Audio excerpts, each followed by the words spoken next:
This is Ethan, and I'm here with Dave, and together we are Dave and Ethan's 2000-inch Weird Al podcast, episode 182-inch. On this episode, it's part 2 of our epic interview with John Bermuda Schwartz. It's Dave and Ethan's 2000-inch Weird Al podcast. It's a podcast about Weird Al. It's Dave and Ethan's 2000-inch Weird Al podcast. Seriously, the whole podcast is about Weird Al. Dave and Ethan's 2000-inch Weird Al podcast. You don't have to listen, but we're glad you are. Dave and Ethan's 2000-inch Weird Al podcast. Well, hey Dave, how was your holiday? Oh, it was very nice. Thank you for asking. As always, we spent American Christmas Eve at my parents' house enjoying the traditional Italian feast of 7 fishes. Then on American Christmas Day, we went to my aunt's house and we got to meet her new baby donkey. Oh, that sounds great, Dave. Totally wonderful, but whoa, TMI, I was actually talking about the other major holiday. Canadian Christmas? No, the major American holiday. Weasel Stomping Day? Dave, are you brain dead? December 26th? You know, Ruben Valtierra's birthday? Oh, yeah, of course. Silly me. Per tradition, I spent the entire day wearing a cone bra and nothing else. From all of us here at Dave and Ethan's 2000-inch Weird Al podcast, we hope you had a very merry birthday, El Maestro! Okay, let's check out what's happening in Weird Al related news. In case you missed it when it was first announced, Weird Al's 2023 leg of the unfortunate return of the ridiculously self-indulgent ill-advised vanity tour just got longer. The Australian fans are certainly clamoring for more Weird Al, as the original 5 Australian dates have completely sold out. So Al has added second shows in Melbourne, Sydney, and Brisbane, taking place on March 11th, 14th, and 21st. For more details, head on over to weirdal.com/tour. But hurry, before these shows sell out as well. The publicity for Weird the Al Yankovic Story is still going strong. So attention collectors, here's a few more things to pick up for your collections. The November issue of the UK magazine Film Stories has an amazing 8-page interview with Daniel Radcliffe. This is a great one to pick up because not only is the interview great, there's an excellent picture on the cover of Daniel dressed as Weird Al from the film. And speaking of UK magazines, the December issue of Empire magazine has a review of Weird the Al Yankovic Story, and they gave it an impressive 4 stars.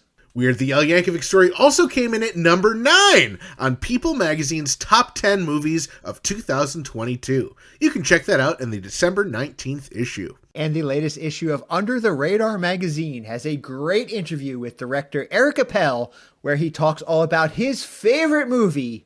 And we won't spoil it for you, but we think it's one you'll easily recognize. And finally, there's a brief mention of Weird the Al Yankovic Story in the latest issue of Cosmopolitan in their article about Quinta Brunson. Thank you to everyone who has sent in a sighting. Please keep those articles coming in. Now we know there are still major delays for fans to receive their pre-ordered copies of the Illustrated Al from Z2 Comics, and we don't want to continue talking about that ongoing drama, but we did want to tease something pretty stinking majestic in the book. All we want to say about that for now is there is a major Dave and Ethan's 2000-inch Weird Al podcast Easter egg hidden somewhere in the book. So keep your eyes peeled and enjoy it when you spot it. Last episode, we mentioned that our friend Adrian Vasquez incorporated the official Dave and Ethan's 2000-inch Weird Al podcast theme song into his animated holiday light display.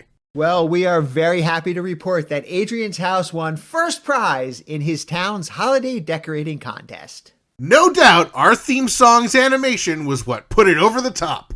Well deserved, Adrian. From all of us here at Dave and Ethan's 2000-inch Weird Al podcast, congratulations on your pretty stinking majestic win. Oh, but Adrian's not the only recent award winner. Weird the Al Yankovic Story won the award for Best Comedy Film at the 2022 St. Louis Critics Association Awards.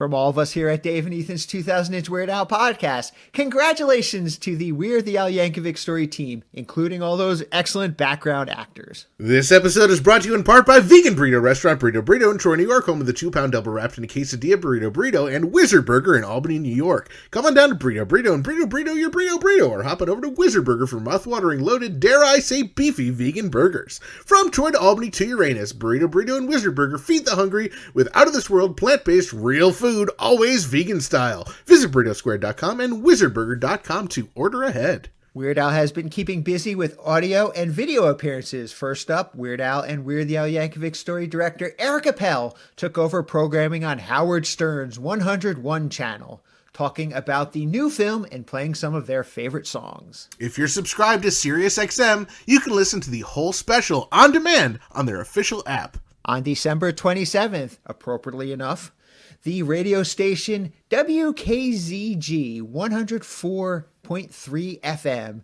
in Seymour, Green Bay, Wisconsin, switched from Christmas music to Weird Al music, rebranding as Weird Al Radio. The move may be temporary, so be sure to head to kz1043.com to listen to nonstop Weird Al music on Weird Al Radio while it lasts. GQ posted a video on their YouTube channel where they ask Weird Al to talk about some of his iconic songs. While you may not learn anything earth-shattering, it's still a really fun video where Al talks about more than just the same few songs you're used to hearing him asked about. The Producers Guild of America interviewed Weird Al along with producers Mike Farah and Leah Buman about their film We're the Al Yankovic Story. We've posted a link to that interview over in our Facebook group, group.2000inch.com. Go check it out. Weird Al was also interviewed on episode 72 of the podcast, A Typical Disgusting Display. It's described as a podcast for writers by writers who hate writing, and the show is hosted by staffers from the popular Family Guy TV show, including writers Alex Sulkin and Julia Sharp, and vocal coach and engineer Janice Cruz Brooks. In case you have not noticed, a few more episodes of our ridiculously self-indulgent bonus episode series have dropped recently, so be sure to check those out when you get a chance. As always, our bonus centimeter episodes are available first to members of our pretty stinking majestic Patreon family over at patreon.com/2000inch. All right, now it's time for what's happening in Grammy Award-winning Jim Kimo West related news.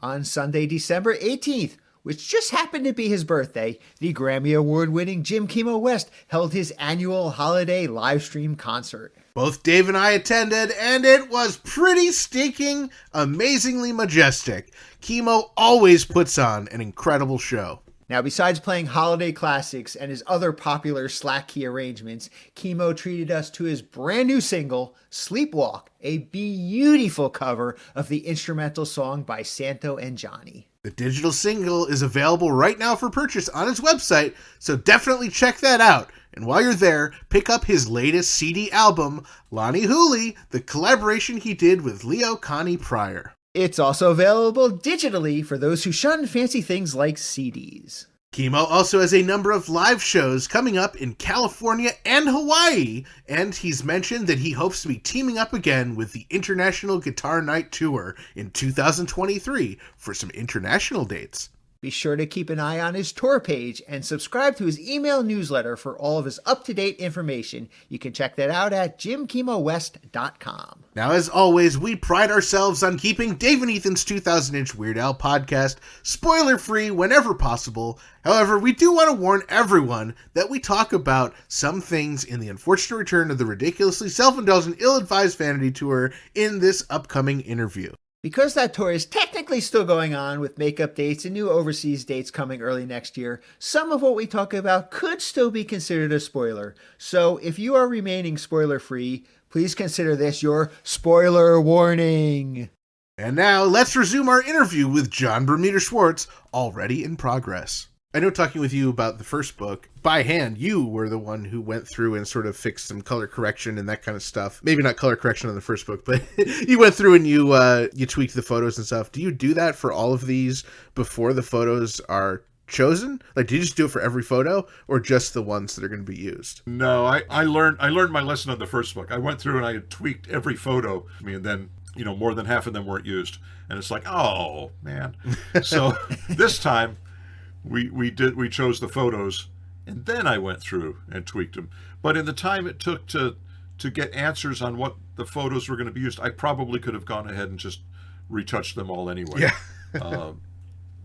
Because by the time we chose the photos, it's like, okay, the things are in progress. Now I have to sit down and retouch 301 photos, actually a little bit more than that. And but I wanted to wait until I knew exactly what was going to use, because there's a lot more work involved in doing color than black and white. Black and white is just kind of dark and light, and that's it. Color photos are dark and light. There are density issues, but there's also color issues, and that alone is not a problem. The problem is some of the film had yellowed, and I don't know why, and some of the photos in the book sort of reflect that a little bit. I mean, I did my best to get the yellowing out. I did pretty good, I should say. I converted them for the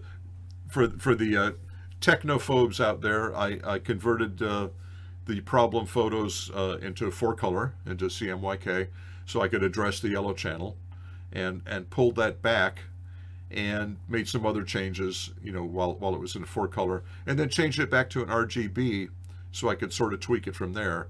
And even putting some of the yellow back in the RGB didn't make it as bad as it looked in the first place.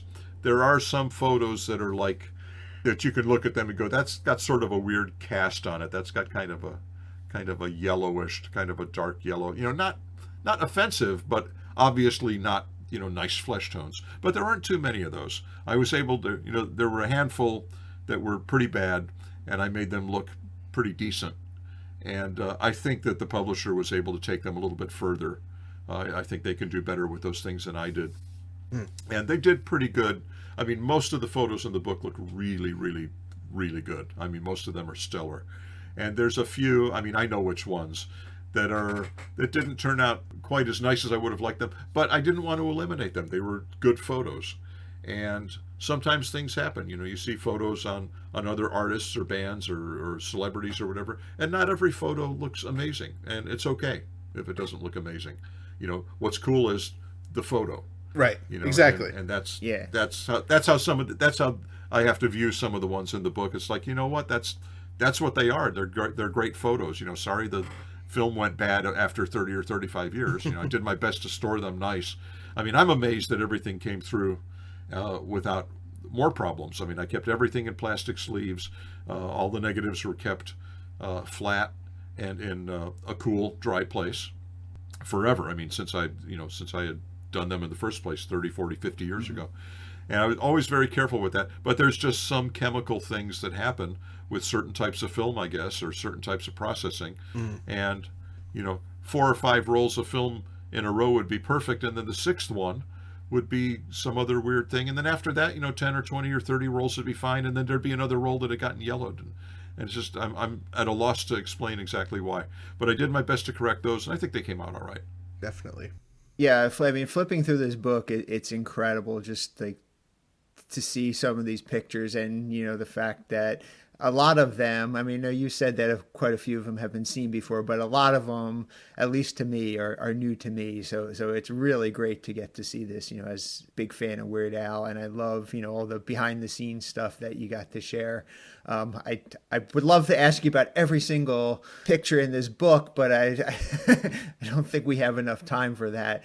So I do have a question. I mean, this book does cover Poodle Hat as one of the chapters, and it was always curious that you have a few pictures from the actual cover shoot for the actual cover of the Poodle Hat album.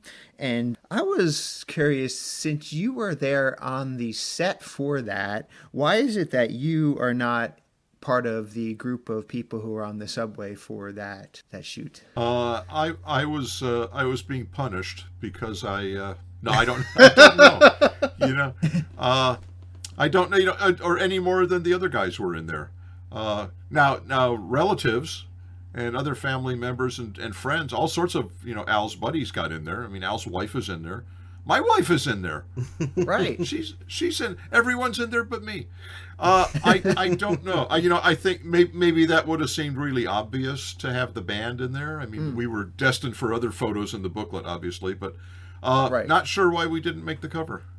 I didn't ask, but it did free me up to take photos. Now I think there's only like 3 or 4 photos in there from that subway car that they had there. I have a lot of photos. There were a whole bunch. There were just a ton of photos from that day. But again, we can't, you can't put, 1,000 photos in a book, or 800 photos, obviously. So only 3 of those made that from that day, 3 or 4, something like that, of that subway car. And it might have actually, I don't know if it was a real subway car that had been somehow taken apart so that a wall could be taken out if need be. But they had set it up in the middle of a soundstage at the CBS Studio Center in Studio City, out in the valley here in LA. And they shot all sorts of, they shot Gilligan's Island on the property. They shot like Oh, wow. 100 TV shows and movies and all sorts of stuff. A very well-known, very well-traveled studio, basically. And so we had a soundstage all to ourselves. And there's a picture, that's not in the book, of course, unfortunately, of this subway car just all by itself on one end of this giant empty soundstage. Oh, I want to It's see kind of a that. cool picture. Yeah, that's cool. That's Yeah. something I should probably. I could post that somewhere. It's not from the book, but it better to see Al in the subway car than to see the subway car by itself, and that's it. I mean, we didn't want to. We don't have too many pictures in here that don't have Al in them, and that was the idea. I mean, it's a book about Right. Al. Right. We very, very few pictures that don't have Al. But at some point I will post. I'll post that picture in your guys' Facebook group. Oh, that'd be so cool. That'd be great. Yeah. I'd love to see that.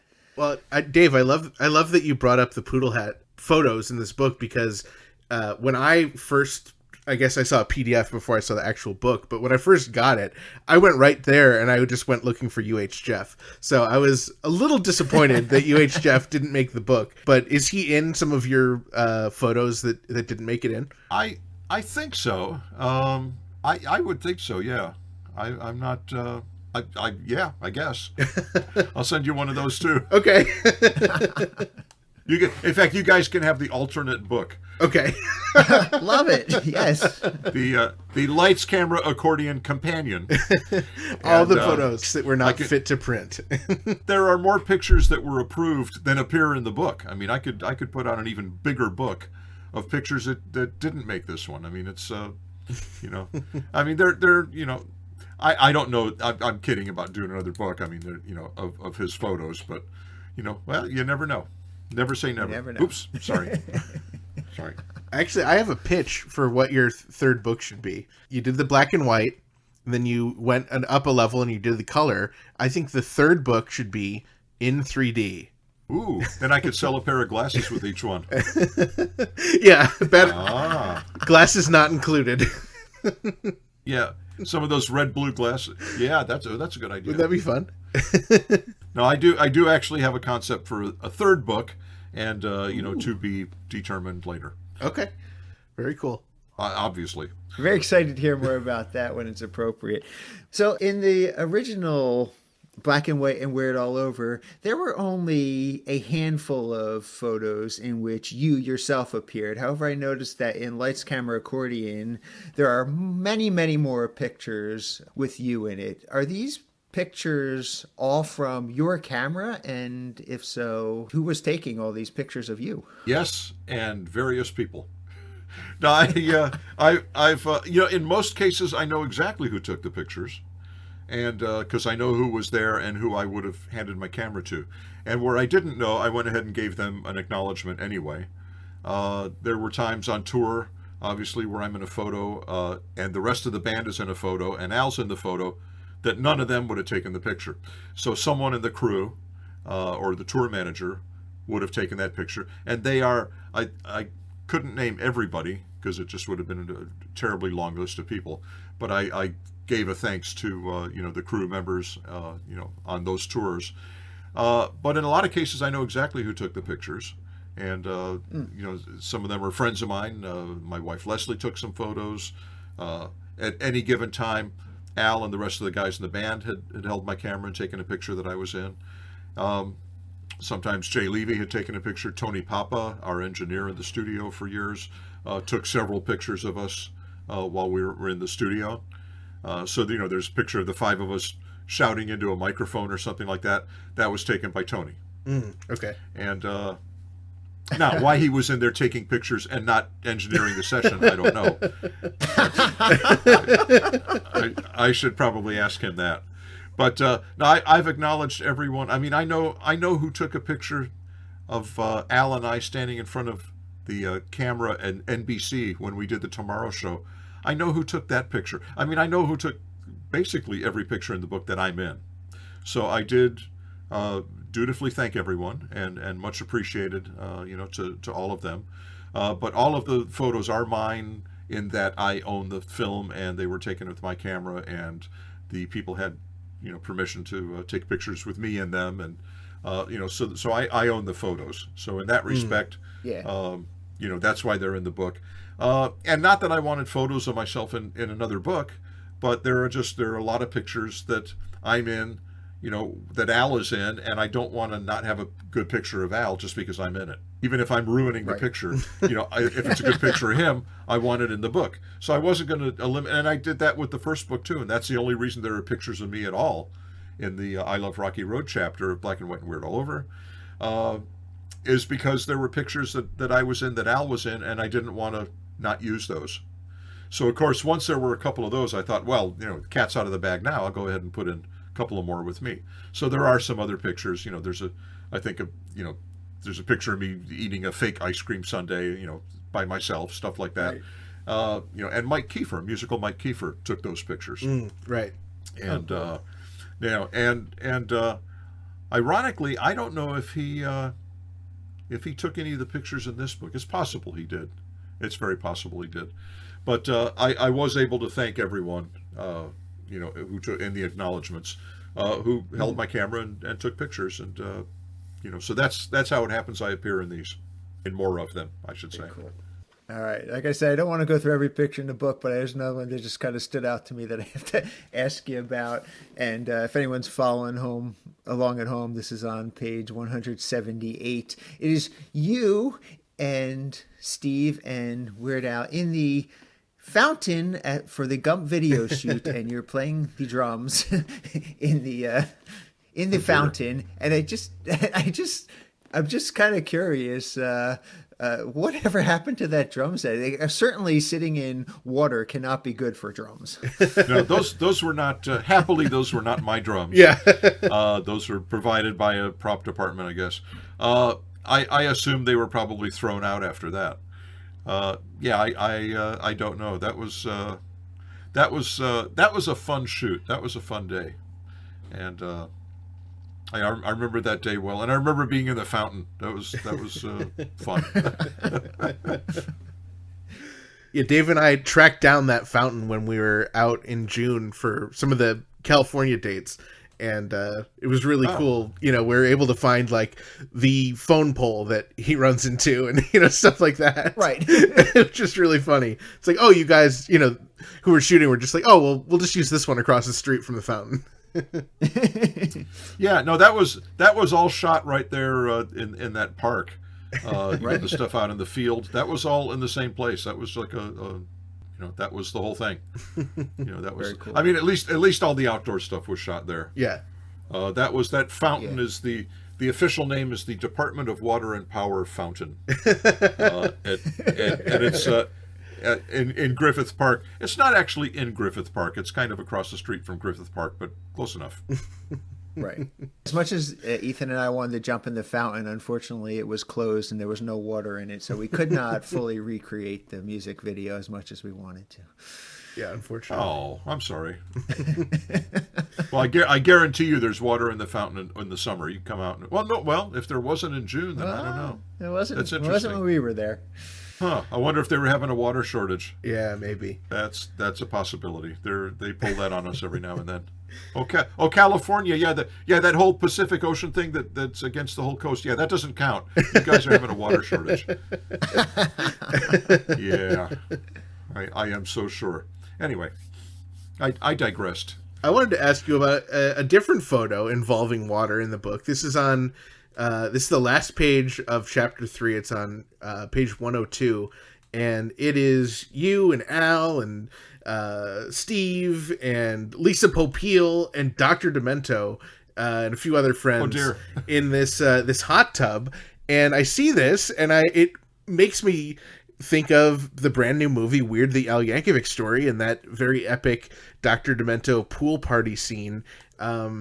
Was there any truth to the film where they show Al and Jim and Steve and Bermuda going to a pool party with Dr. Demento? Well, this was actually this was an end of the tour party. This was the end of our 1980 of the Stupid Tour, and that was actually at Jim's house. Oh, that he shared with somebody, and we all got together there, and the crew and the band and Dr. Demento and Al's manager was there, and we just had like a barbecue and just sort of hung out, and this was October, like mid-October of 1985. So to tell you about how pleasant the weather is in California, we're out swimming in mid-October. I mean, try that in almost anywhere else in the country. Yeah, right. Anywhere east of the Mississippi, that wouldn't be happening. Not in mid-October. No, that was just end of the tour party, and it's funny because there's a couple of people in there I'm not sure who they are, and that's the scary part. Oh wow! Like I'm in there, and there's a girl next to me, and I don't know who it is, and then there's the guy to the left, the blonde guy. I don't know who that is. I've never seen them before in my life. Except in this photo. So, so I guess David Bowie and Gallagher and Alice Cooper were not at that pool party, is what you're saying. They were not at that pool party. No. No, completely unrelated. Well, I guess as long as we're on the subject of Weird: The Al Yankovic Story, there is a Bermuda in the movie. You were actually in the movie portrayed by Tommy O'Brien. Yep. He did a fine job. He's a drummer. He's actually a drummer here in L.A. and cool. and an actor here in L.A.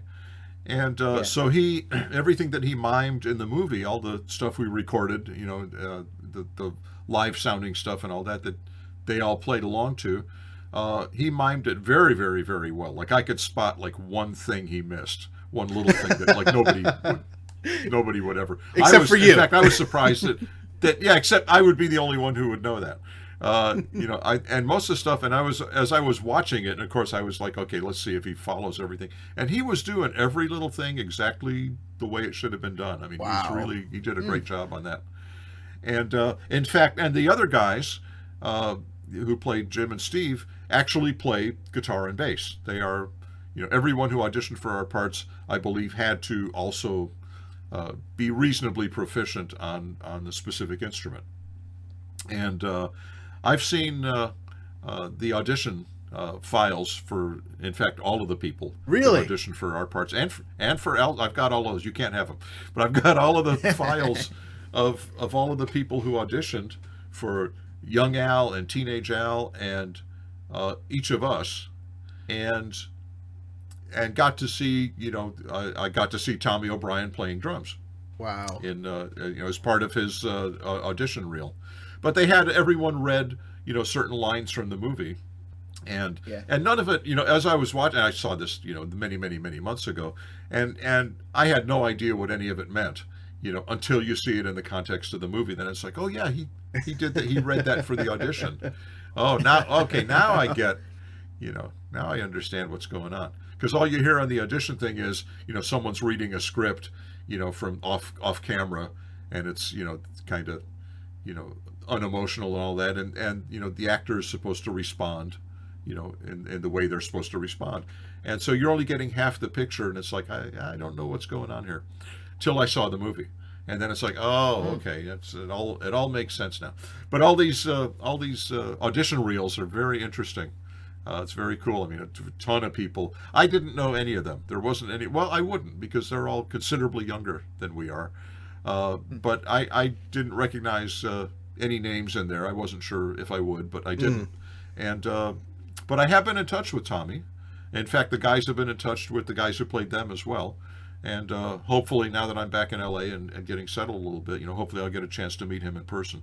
None of us had actually met them. None of us were on the set when any of this stuff was being shot. And I wanted to come down because I thought I could get a free lunch. And they didn't fall for that. So I missed all the festivities. But no, Tommy seems like a good guy, and I think he did a great job. Yeah, did you get an opportunity to talk to Tommy before he actually filmed his parts, or was it your conversation with Tommy after he had already filmed the movie? No, it was after I had seen it, and I hadn't actually talked to him. I mean, I do have his phone number, but I hadn't spoken with him. And at some point, I think after the holidays, I'll touch base with him and see if I can, get together and say hi in person before we head out again or something. But he had told me he had done a little bit of research, about me and about wanting to, come across, properly. And he had told me, and he should have done this, and I know Al would have been cool with it. He had said, I was really thinking about carrying a camera with me in every scene, like you did, like you were everywhere you were. You had a camera, and he was thinking about it, and he didn't do it. I said, you should have done it. I said, Al would have been totally down with that. He would have loved that. That would have been great. And not to be even shooting pictures, just to obviously have a camera, hanging around his neck or in his hand or whatever at all times. Right. Like I did. I mean, I had a camera with me like 99% of the time. Yeah. When you say you saw the auditions, was that after they were already chosen, or were you part of that process of selecting Bermuda? I wasn't officially part of the process. Al said, who do you like? There was like 20 or 22 of them, and I said, well, they're all, these guys are good. He says, well, what do you think of we're looking at Tommy O'Brien. What do you think? I said, Tommy's fine. Yeah, okay. Now, the decision was not mine, but he did run it by me. I don't know if he ran it by the guys or not. But yeah, he ran those by me, and again, I think Tommy did great. Yeah. Yeah. Well, not to be braggadocious with you, Bermuda, but Dave and I did get free lunch, and we did get to meet Tommy in person. So we hope that you'll have those experiences one day. Grr. Well, I had lunch today, so that's half of it. That's true. I just have to meet Tommy, and then we'll be even. Okay. Yeah, you guys were on set. You got to be in the movie. That's pretty cool. It was. We got to see pretend Bermuda in person. We did. Wow. Yeah, very, very cool. And you got lunch. You did get lunch. We right? did. Did you get your $1? Did they pay you $1? Yes. Yeah. I guess with inflation, they probably pay you $5 now. Exactly. That's Get a crisp. No, that was very cool. When I saw that, that stuff go by, I thought, oh, those bastards, they got in there. I didn't even get to be in my own movie. I could have been somebody's uncle, but no. No, that's very cool. Congratulations. Thank you. Yeah, it was so much fun. To say you weren't in the movie, though, isn't quite 100% true, because you did play drums on several new songs, so several re-recordings and a new song that were featured in the movie. What can you tell us about that? Yeah. Well, I was involved certainly to that extent, along with the guys. That was pretty cool. We went back. We were originally going to do like a surgeon in the Madonna, the sort of Truth or Dare version. It was originally going to be that. Oh, cool. And it wound up becoming just the straight version. And it was kind of cool to go back, and because we hadn't played like a surgeon, like that in, I don't know, 30 years. Right. Maybe. I don't know. It's been a long time. Not that it was difficult, but it was interesting to come back and do that. It was interesting to come back and I guess I Love Rocky Road is kind of kind of the same. I don't think we had anything different that we did live for that. But it was sort of cool to come back and do that stuff. Re-recording Another One Rides the Bus, like to actually make a recording of it versus just, let's just play it and, Demento secretly rolled tape on it. Was the only reason that became a single at all. It was different to go in and deliberately re-record that, and it was sort of cool. Now, I couldn't use Al's original accordion case because I beat the heck out of that on the road, and I'd really beat it up, and I wish I hadn't, because that was a terrible thing to do to that. And I still have it, but it's not useful either as an accordion case or as something to beat on. So I've got some drum cases that are like nice, like accordion style cases, except they have a drum inside, but they're that size. And I found one. I swear I went through different cases and I beat on things until I found one that sounded like the original case. Cool. And so that sounds, and we brought that into the studio and recorded that, and it sounds remarkably like the original. I mean, it really sounds like that original case, and I'm really happy with that. I'm very proud of that. So that was sort of cool to do that. I know Al recently released something we did that did not make it in the movie. Yeah, that was a little snippet of I Lost on Jeopardy that was supposed to be used as Daniel was flipping through the radio stations, or was hearing different songs on the radio, while he was driving around. That was supposed to come on. There was just supposed to be a snippet of that. and so we went ahead and recorded, literally just recorded a chorus, and it was supposed to sound like the record. And I think, honestly, because it would have cost too much to license the recording and use that. So it was, it made more sense to just record it from scratch. Mm-hmm. And it sounds suitably close. I mean, it's pretty close. But the one fun thing on there is I brought in a sample of the original claps that were used on the original I Lost on Jeopardy. And I don't remember if we clapped live or if it was a machine or what, but I happen to have the claps from that, and we used that on the new recording.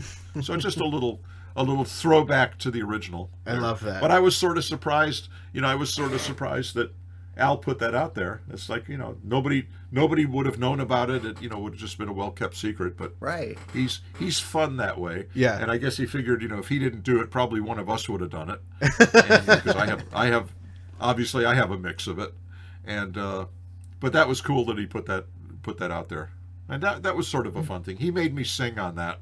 And I'm pretty sure that they didn't use it. So that's good.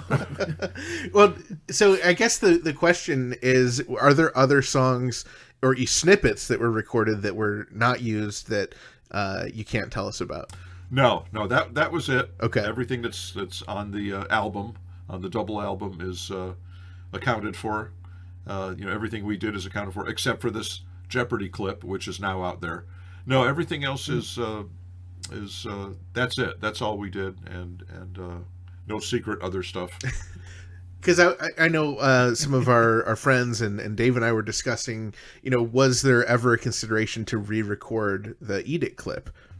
I don't know.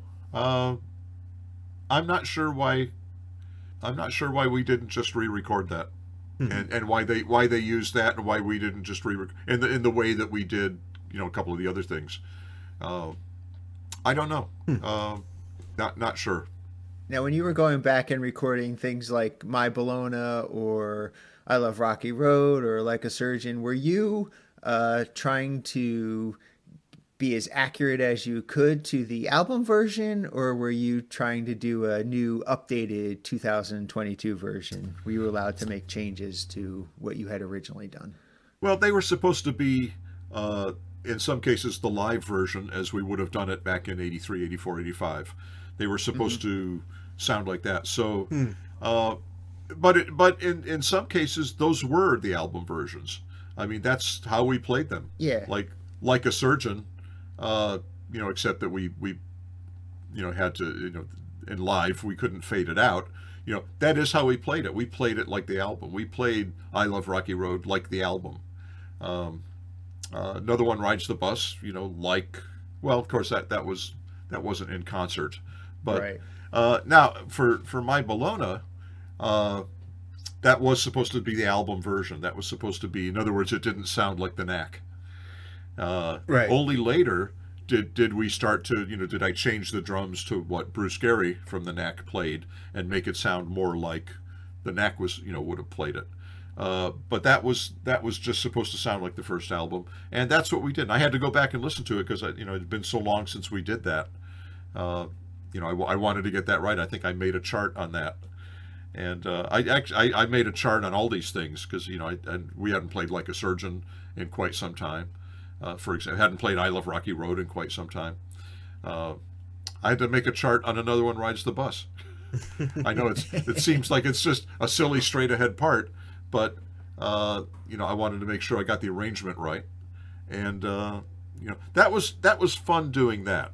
That was fun. I have to admit, I got that in one take. I think, not that it's hard, but I thought that was pretty cool, and it was cool seeing Tommy play that in the movie because there's a thing where I beat on the middle of the case, and then there's like sort of an afterbeat where I hit the sides of the case, and he obviously could hear that, and that's what he did, and you can tell that his arms are moving, and that he's hitting the side.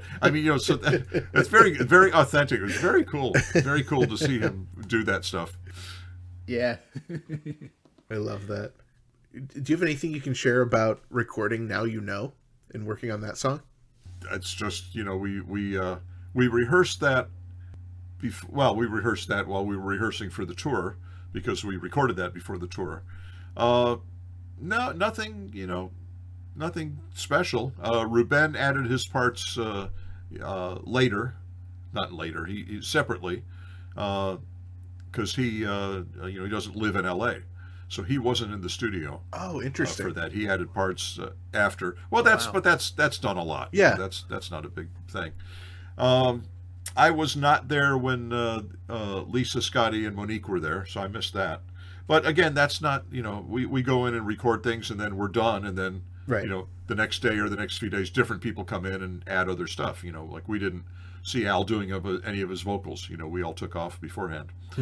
No, nothing remarkable. It's just, that's the first time, though, I will say that we've gone in and recorded an Al original, a brand new original since 2013 or 14 for the last album. Yeah. That's the first new Al song we've done in 8 years. So Wow. that was kind of neat. It's really, what a great song too. Oh, thanks. Is that one you think could ever be played live, or is that too complicated with the horns and background singing and stuff? Well, the horn, we could certainly play it. I think the background singing would be, I don't know who would do all the high vocals, all the kind of scat stuff. It could be done live. I don't know if there's a reason to. It's hard to say. Mm-hmm. It's hard to say. I don't mean to, say that we analyze what songs should be played and shouldn't, but we do. We don't just throw everything out there. We put out a new album, and not every song on the album gets played live. Because there are decisions made about what should and shouldn't be played, or what we could pull off better than other songs. Mm-hmm. Or what are just maybe Al thinks might be less interesting to an audience. I don't know. It's hard to say. But as far as whether we would play this, I don't know. We're not going to be playing it on the upcoming European and Australian tour, so no, not anytime, not in the immediate future anyway. Well, now we know. Now you know. Now you know what you don't know. Hey, that could be a parody of Now You Know. Now you know what you don't know, No. One thing I've seen a little bit of discussion about is the biker bar scene. The of course the scene where Dave and I are in there is kind of a rough show, and I've seen some speculation that maybe that was meant to look like the infamous Missing Persons concert Did you see any kind of resemblance there, having literally been there? No, I don't think that was. I don't think that was that at all. Because Al didn't come out at the end smelling like a rose at the Missing Persons concert. So not related at all. No. And we had more stuff thrown at us than they did in the bar scene. So. Well, I will say that that there was a bit more that was shot at that, where we did throw quite a few items at the stage that must have made the cutting room floor. So we'll have to leave the jury out on that one and see who was more violent towards the band up on stage. Jumping back to talking about the tour, you did mention that you had to miss a handful of shows due to a positive COVID diagnosis, and your sub, Nick Amoroso, went in, and this is what, the second time in history that someone subbed for you on a Weird Al tour? Yep, and I wish it didn't happen, but it does, and that's and I was prepared, and more importantly, Nick was prepared, and he came in on almost no notice. I mean, I told him back in March, you might get a call. Yeah. Actually, the day I tested positive, the night I tested positive, that afternoon I wasn't feeling quite right, and I was very sniffly, and that's very unusual for me, and I didn't talk to him a whole lot. I'd sent him an email or a couple updates now and then throughout the tour, but I hadn't really talked to him. And I called him. I said, are you still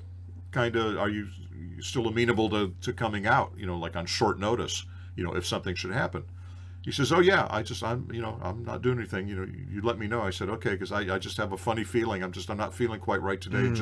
Just in case something happens, if you get the call later, can you come out like tomorrow? Right.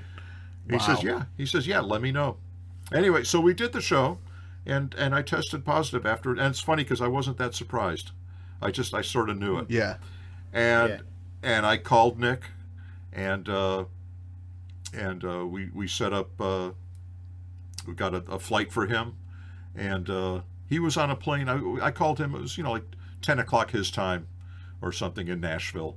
And he was on a plane at 6 a.m. the next morning. Wow. To come out to meet the band in Louisville, Kentucky, at that next show, the very next show. And he was ready. And they ran through the whole show that afternoon. And he did and I have recordings of his shows also. I haven't listened to them too carefully. But, by all accounts, he did very well. They didn't have to make any changes for him. They didn't have to drop any songs because he wasn't prepared. They did the shows as planned. Then he ended up doing 4 shows, and saved. Those would have been canceled shows otherwise. Right. As with Al, of course, you don't have a sub for Al, but Al tests positive, the shows get canceled until he's negative again. Yeah.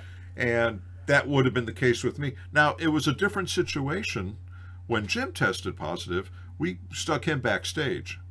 We put him in a separate room, kept him separate. He didn't travel with us. I mean, there was a way to make that work and keep the shows going.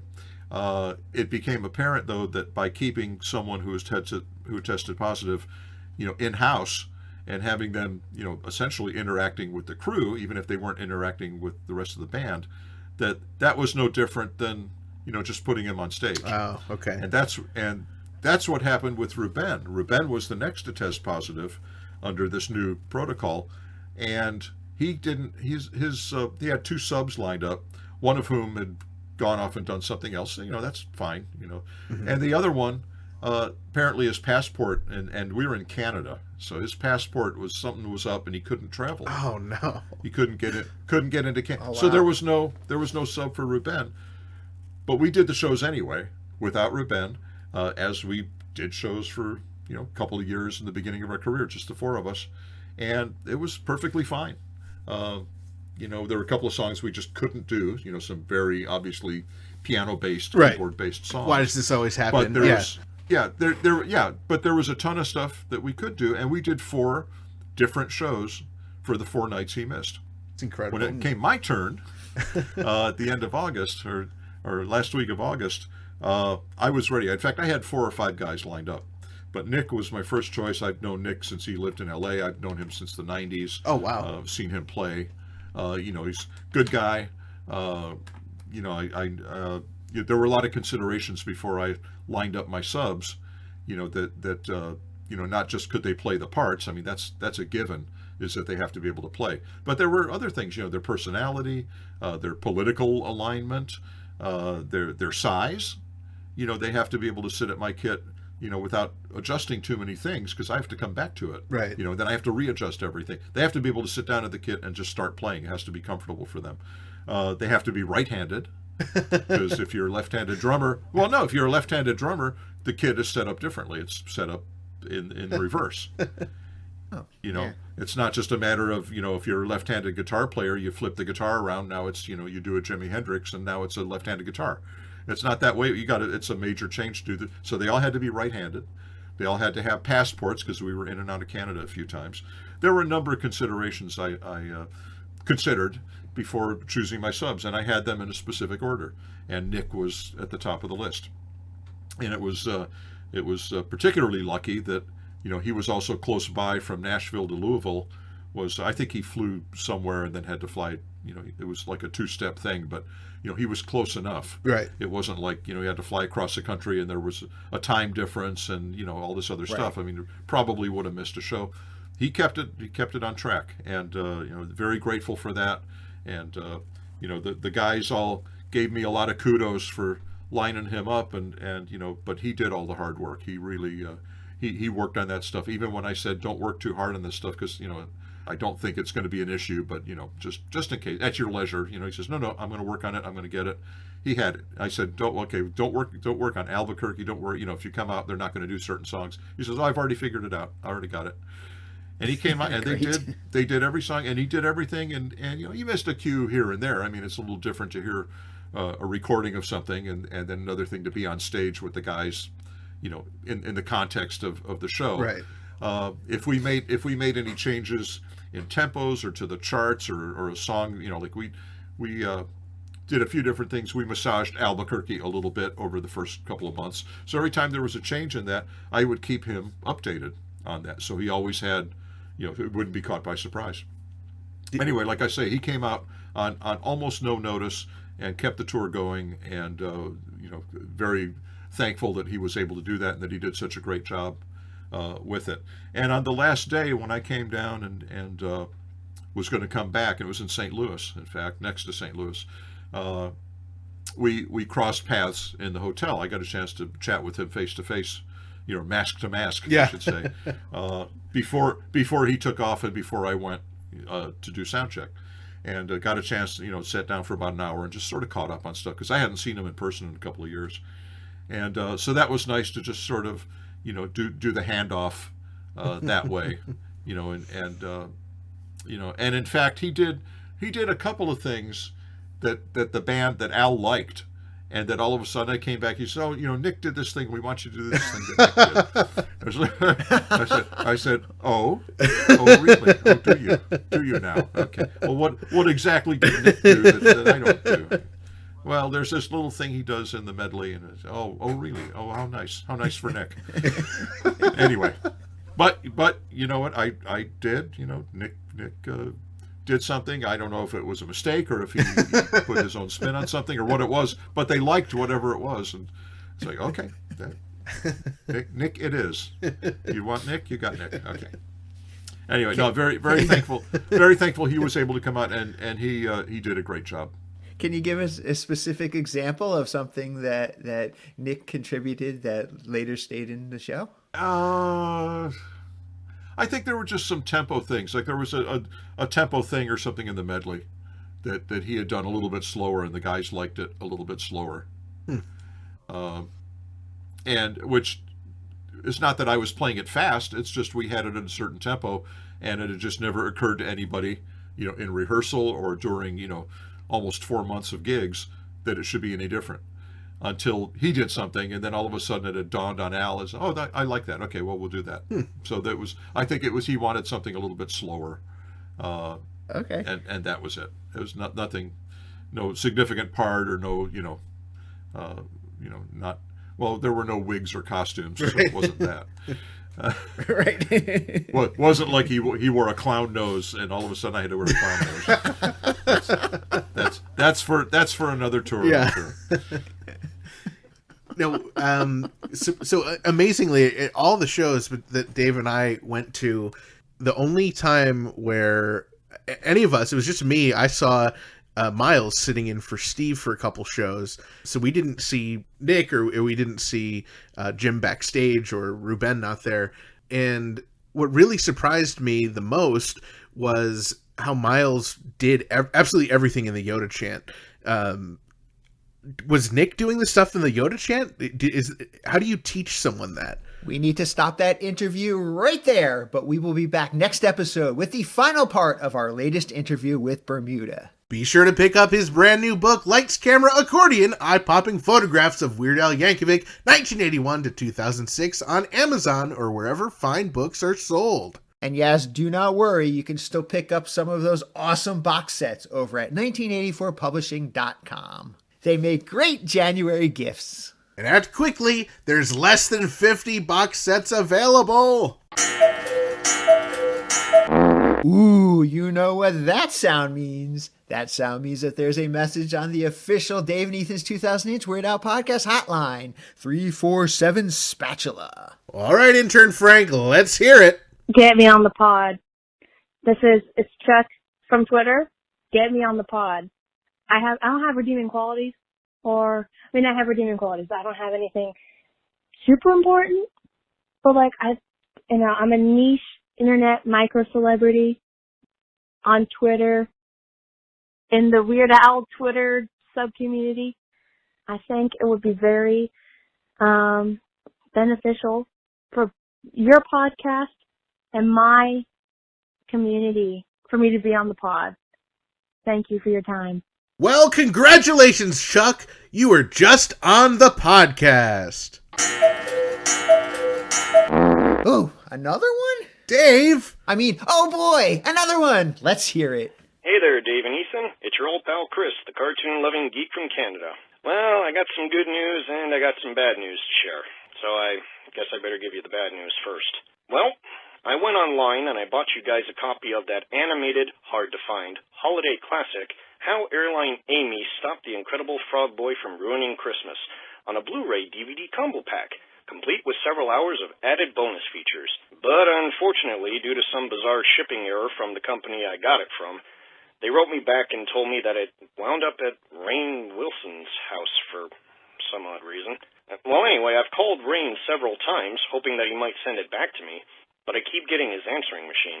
And yes, to make matters worse, that Christmas movie was the last one in stock. Yeah, I know. Gee, really? Well, that sucks. Now, guys, come on, don't despair, because now comes the good news. Seeing as how it's the holiday season, I'm not going to leave you two empty-handed. So once again, I put my cartoonish skills to the test and came up with something festively funny for the both of you to enjoy.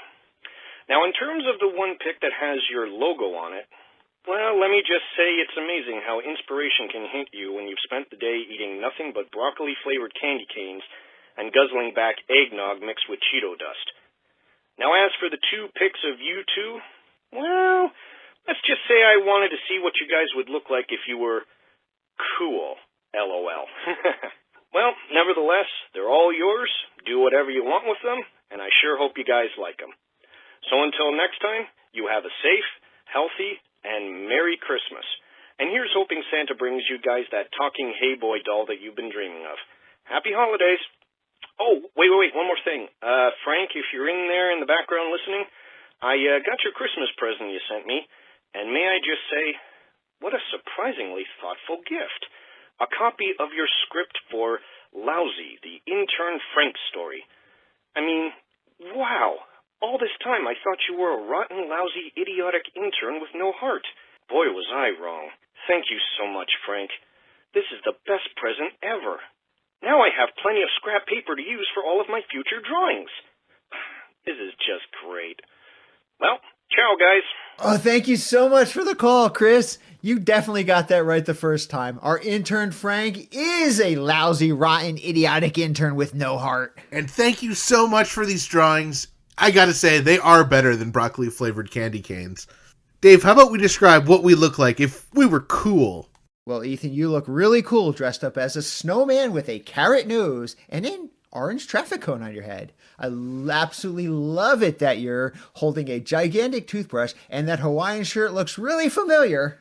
Oh yes, as does yours, Dave. Your Hawaiian shirt, I believe, is also from the Now You Know lyric video, and I see that you have a matching orange nose and white snow body, as well as a Weasel Stomping Dave Viking hat and a giant spatula. Well, that's just perfect for the holiday season. Now, there are great logo image. We also posted that along with these two great snowman images over on our group.2000inch.com. Check it out and see if you can notice all the amazing references. Well, a big thank you, Chris, for these amazing drawings, the wonderful phone call, and we hope you have a wonderful Canadian Christmas whenever that falls on the calendar. And we will do everything in our power to make sure Lousy, the intern Frank story, never sees the light of day. This episode is brought to you in part by Discover Darwin, promoting tourism in Darwin, Minnesota. Not only is historic Darwin, Minnesota beautiful, it's also wrought in criminal activity. Last episode, we shared the disheartening news about Mike McKee and his criminal acts at and around the biggest ball of twine in Minnesota. He blatantly disregarded the most sacred of all constitutional amendments, the 27th Amendment of the Darwin Constitution, "Thou shalt not touch thy twine ball." Mayor Josh Johnson himself, the esteemed mayor of Darwin, Minnesota, has shared with us his official ruling on this hooligan. In his letter, sealed with wax and written on official twine ball in letterhead, the mayor says, in his expert opinion, "I have seen that move before, and I think he's just slightly off the twine ball. At least that is what I will tell myself, but I think I do see some daylight by his right arm." He continued, "The ball is probably more resilient than we give it credit for, and I personally don't get too worked up if someone sneaks a touch, but I know it is good policy as a whole to discourage it." And finally, he says, "We want to keep it around and round as long as possible. He looks like a big fan, though, so I'm glad he made it into the gazebo." Well, much to our disappointment, it seems as though career hooligan Mike McKee will walk free, until which time, as Discover Darwin is promoted to judge, jury, and executioner of Darwin, Minnesota. So visit Darwin, Minnesota on your next expedition with a disappointing conclusion. Discover Darwin, more than just the twine ball. And after you visit Darwin, Minnesota, be sure to attempt to visit discoverdarwin.biz. This is a special hamster alert to the Dave and Ethan's 2000-inch Weird Al podcast broadcast alert system, sponsored by Jack Bateman. When you think of American Santa Claus, what do you think of first, Dave? Murderous psychopath. Well, of course, but then what? The reindeer. Yes, the reindeer. Now, what if I told you the whole Santa Claus thing was a myth? A myth? Well, just the part about him using reindeer to fly around. Oh, phew! So how does he fly through the air if the reindeer aren't real? Hamsters. Hamsters? Why else would we be having this conversation during a hamster alert? I should have known. Is it safe to say he uses 8 tiny hamsters? Yes, of course. But are the names the same as the reindeer? No, Dave. The hamsters are named Ethan, Ethan, Ethan, Ethan, Ethan, Ethan, Ethan, and Ethan. What about the one with the red nose? Oh, that's Ethan. That is all for this episode's very important special hamster alert via the Dave and Ethan's 2000-inch Weird Al podcast broadcast alert system. Dave and Ethan's 2000-inch Weird Al podcast is brought to you absolutely free thanks to our incredible sponsors Burrito, Jackson Scoggins, Discover Darwin, and Jack Bateman. Our podcast is also supported by everyone else in our Patreon family, with special thanks to our amazing close personal friend level Patreon supporters: Dana B, Blair, Kev, Javier, Scott, UH Jeff, Nancy, NES Josh 64, Mike, Matthew, Ken, Kenneth, Gus and Alicia, Allison, Adriana, Ajax, Jake, Zeb, Zach, and also thanks to Angel and everyone else in our pretty stinking majestic Patreon family. If you enjoy our fantastically freaky and family-friendly Weird Al podcast, please consider supporting us over at patreon.com/2000inch. There are awesome benefits like getting your name on the podcast, your very own private RSS feed, and access to our secret episodes. And now would be a good time to join if you haven't already, because not only will you be the first to hear our remaining The Unfortunate Return of the Ridiculously Self-Indulgent Ill-Advised Vanity Tour concert review bonus episodes of 2022, you'll also be the first to hear our brand new Weird the Al Yankovic Story Insider bonus episode series. And do not forget to check out our official merchandise shop over at shop.2000inch.com. All proceeds from purchases go directly towards supporting our very fine podcast. Now, you may think you are cool, but you're certainly not as cool as our friend and supporter Erin Henry, who wore her Inverse logo short sleeve t-shirt in 22-degree weather on her recent trip to the biggest ball of twine in Minnesota. We love hearing from our listeners and other Weird Al fans, so be sure to join our Facebook community at group.2000inch.com and visit our Discord server for even more riveting Weird Al and Red Rum to Goody related conversations. You can find both of them linked on our website, as well as information about past episodes and guests over at weirdalpodcast.com or 2000inch.com. And while you are there, click on Ridiculously Self-Indulgent bonus episodes to follow along with our adventures on tour, or click on Black and White and Weird All Over bonus episodes for our special series, where this episode's guest, John Bermuda Schwartz, walks us through his first book, page by page and picture by picture. Keep up on new episodes, podcast news, and events by following at 2000inch on Facebook, Twitter, and Instagram. And thank you for subscribing and leaving reviews on your favorite podcast app. Make sure you're subscribed, because not only does it help the podcast, it alphabetizes your sock drawer. Plus, we love it when we receive voicemail via our official patent-pending 27-hour-a-day podcast hotline, 347-772-8852, also known as 347 Spatula. Give it a call, and you might hear your message in a future episode. Thank you once again to our guest, John Bermuda Schwartz. We also want to thank Ben Lemirand, Jeff McClelland, Jason Alchill, Jackson Scoggins, Chris Sear, Chuck from Twitter, Aaron Henry, Mayor Josh Johnson, and Adrian Vasquez. Thank you to the Grammy Award-winning Jim Kimo West for our incredible podcast theme song, and thank you to Weird Al Yankovic, as this podcast probably would not exist without him. And a big thanks to all of you, our loyal listeners, subscribers, Patreon supporters, and sponsors, and everyone else who makes our podcast possible. Thank you for choosing Dave and Ethan's 2000-inch Weird Al podcast. Next episode, tune in for the exciting conclusion to our interview with the legendary John Bermuda Schwartz. And always remember to gill and chill. Well, we did it, Dave! We successfully made it through our last Inch episode of 2022. What an exciting year this has been. Oh, absolutely! I mean, 2022 brought us a brand new Weird Al tour in which you and I collectively attended 40 different concerts. Wow, that's incredible. And let's not forget that Weird Al and his amazing band performed our very own theme song live on stage. That was simply amazing, Dave. And of course, 2022 brought us the amazing new expanded edition of Lily Hirsch's incredible Weird Al Seriously book, which features quotes by us and our podcast multiple times. And we had tons of fun seeing all of our friends out on tour for the first time in several years. And we visited the Twine Ball, the Gump Fountain, and wow, so much more. Well, and don't forget, Weird Al came out with a brand new movie. We were at the world premiere, and we were at the official premiere. Oh, and we were in the freaking movie, Dave! It was so nuts! With so many great things to happen to us in 2022, it's tough to pick only one thing, but if I had to, that is easily what I will remember the most about this year. The corn nuts. Wait, what? Yeah, those corn nuts we tried in Santa Barbara. They were terrible. Blah, blah, blah, blah. I'll never get that taste out of my mouth. Ugh.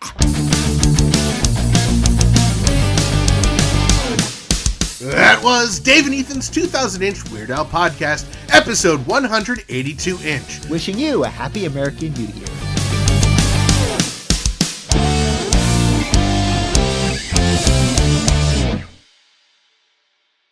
Well, it wasn't like he wore a clown nose and all of a sudden I had to wear a clown nose. That's for another tour, I'm sure.